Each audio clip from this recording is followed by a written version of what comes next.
Porto in 24-25 was terrible.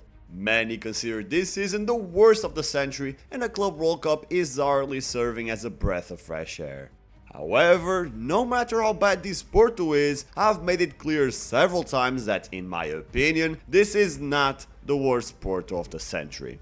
In fact, ironically, the worst Porto of the last 25 years actually managed to become world champions. But everything else about that season was a complete tragedy that made us question whether we were watching a campaign from a globally respected club or a low-budget comedy film. I know it's hard to believe, especially for those who didn't watch football in the early 2000s, but today I'm going to take you on a trip back in time to 2004. In this video, I'll show you how Porto went from European and world champions to one of the most disastrous performances in their history. We'll talk about the poor planning, managers who were fired before the season even started, young talents who flopped, and ultimately why this season fell into oblivion despite being factually worse than what Porto is going through today. But first, and as usual, let me give you some context. In 2004, Porto were riding high. After winning the UEFA Cup, the Dragons added the Champions League to their collection with an absolutely legendary squad, with the likes of Vitor Bahia, Ricardo Carvalho, Paulo Ferreira, Deco, Maniche, and many others, all guided by the future Special One. The problem is, Porto are not a financial giant capable of keeping their superstars and building a dynasty. The fact that they kept their stars from 2003 to 2004 was already a minor miracle. So, eventually, Porto had to sell most of their squad. Not just due to financial need, but also because their players had ambitions of reaching greater heights. Deco went to Barça, Paulo Ferreira and Ricardo Carvalho followed Mourinho to Chelsea, Alinichev, Jan Kauskas and Pedro Mendes also left. And those who stayed mostly didn't want to. They were hoping for a big money move that never came.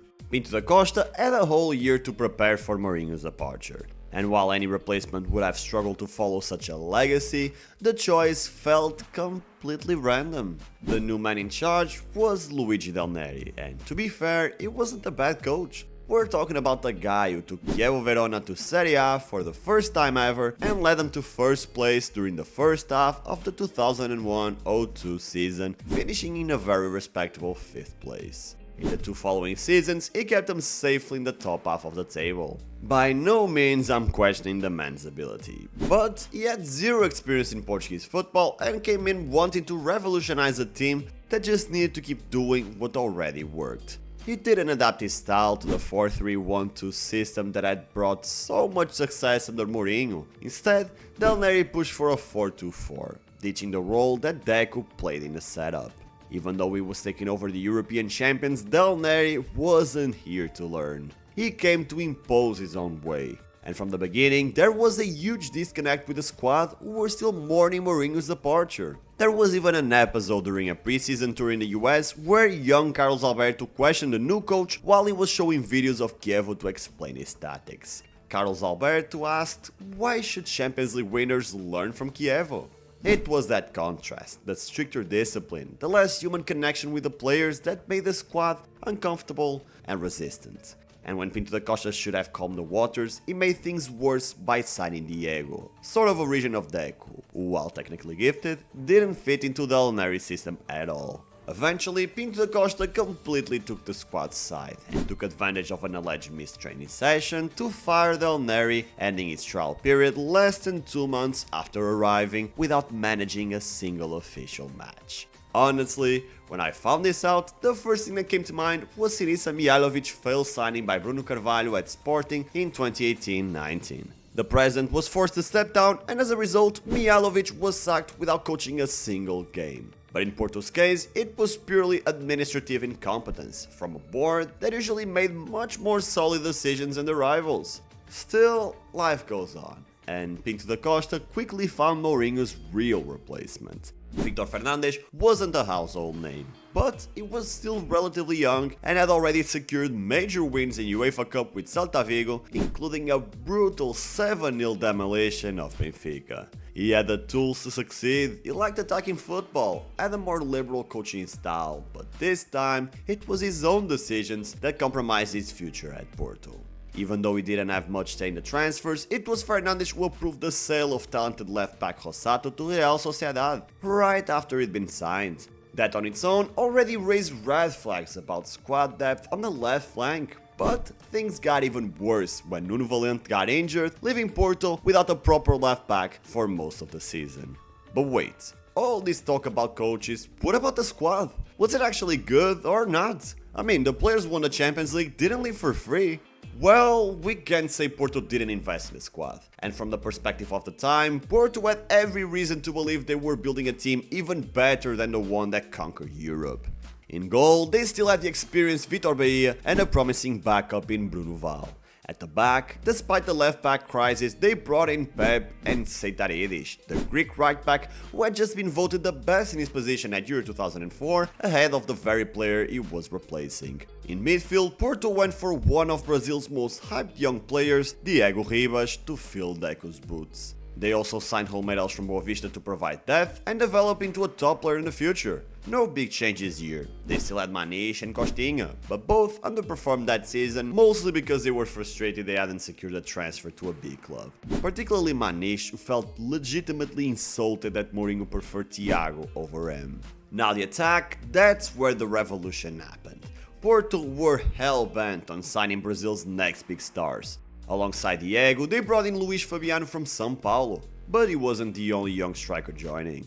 Despite already having Derlei and McCarthy, they brought Elder Postiga back from Tottenham after a solid year 2004, where he looked rejuvenated and eager to restart a career that had kinda stalled. And finally, the one and only Ricardo Quaresma. The young winger had struggled with injuries during his debut season at Barca and, not wanting to sit on the bench again, accepted Porto's offer to get his career back on track. Does this sound like a bad team to you? Not to me. And it's not like the rivals were building super squads capable of challenging the European champions either. It's easy to argue there were too many changes at once. But, as you'll see throughout this video, the reasons for Porto's failure go way beyond that. And the season actually started well. The Dragons beat Benfica in the Super Cup, bagging the first trophy of the campaign. But just a week later, the collapse began. After missing out on the UEFA Super Cup the previous season, expectations were high this time. Valencia weren't a bad side, but they weren't better than Porto either. Still, on the pitch, Porto couldn't deliver, and only Quaresma's brilliance offered brief hope to the fans. Once the Super Cup chapter closed, the real season began. Honestly, I think the only reason Fernandes wasn't sacked immediately was because having 3 coaches in the first 3 months would have looked ridiculous. First 4 games after the Super Cups, 4 draws. And to make things worse, the Champions League group stage was a disaster. The reigning champions had just 2 points after 4 match days, sitting dead last. But just when nobody expected anything, Porto beat CSKA in Russia, and then, in one of the biggest surprises of the season, defeated Mourinho's Chelsea at home with a last-minute goal from McCarthy. Fueled by that unlikely win, the Dragons flew to Japan to play in the Intercontinental Cup against Once Caldas. Sure, it wasn't the same thing as winning the Champions League, but it was still a trophy, and a way to stay in the global spotlight even when the hype was slowly fading. It should have been an easy win. But, as usual that season, Porto made it complicated, and had to settle things on penalties, already without Vitor Bahia, who left the game due to a tachycardia episode. In the end, Porto won a tense shootout. Maniche almost threw it away despite the strong game, Diego got sent off for confronting the goalkeeper, and Pedro Manuel ended up being the unlikely hero of the night. It was a close call, but by the end of 2004, Porto was still very much alive in the defense of their double, league leaders with 2 trophies already in the bag. The results might have been inconsistent, the attack, despite all the new signings, rather inefficient, but the truth is, Porto were still in the fight. However, just a little over a month after that major win, everything came crashing down. Derlei and Carlos Alberto clashed with the board due to their discipline problems and had to be transfer listed. The Dragons suffered 3 consecutive draws against teams they were expected to beat, and a home loss to Braga ended up being the final straw for Victor Fernandes. And just like that, the second manager was gone. But unlike what we've seen in recent years, Porto actually fired their manager mid-season while still being legitimate title contenders. Then again, the only reason they were still in the race was because the rivals were just as shitty as them. In fact, if you compare the Porto of 24-25 to the Porto of 2004-05 at the time Fernandes got sacked, this current Porto actually had 7 more points. There was quality in the squad, the rivals were vulnerable. What was missing was the right man to stay the ship and retain a title that in normal circumstances should have been wrapped halfway through the year.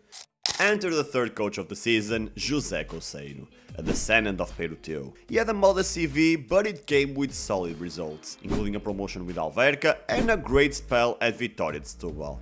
He was Portuguese, around Mourinho's age. Could this be the successor? Well, at least he finished the season and kept Porto in the title race until the very end. He definitely got the best out of Quaresma, although you could argue that was more due to his inability to come up with an efficient collective strategy.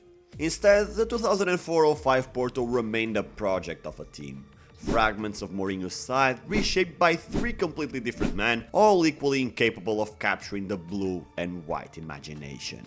That season didn't have one clear collapse moment I can point to. It was a league loss by Porto in several moments. You could say it was the humiliating home loss to Nacional, or the heartbreak in Milan in a Champions League round of 16, or the defeat to Sporting that all but knocked them out of the title race, or all the unnecessary draws sprinkled throughout the campaign. As I've already said in this video and in my breakdown of the 2004-05 season, nobody was good that year. Sporting had flashes of brilliance, but a dreadful start and a heartbreaking end to the season killed their chances. Braga ran out of steam near the finish, Vitória had a strong campaign but woke up too late, and Benfica, well, they just ended up being the least bad. And yet, everyone seems to forget this season every time they shout out that the Porto of 2005 is the worst team ever. Not only did the 2025 Porto rack up more points, more goals, more wins, but they also went up against much stronger opposition. But time erases everything, and a second place finish along with the whole World Champions label does a good job of sugarcoating a season that was absurdly bitter after 2 dreamlike years. In the seasons that followed, Porto would go on to win 4 titles in a row, then a three-peat, an insane unbeaten run, plus a Europa League in between. So it's normal that fans forgot, especially compared to now where apparently even a 3rd place finish is something to celebrate. To me, it's clear as day. World champions or not, this Porto side was complete shit and the worst team of the century. But hey, this ain't a dictatorship, I wanna hear your thoughts. Do you still believe that the 24-25 Porto was the worst team of the 21st century? Let me know in the comments. And if you want a more detailed side-by-side comparison of Porto's worst seasons this century, then click on this video right here. You might just realize things aren't actually as bad as they seem right now. I'll see you there.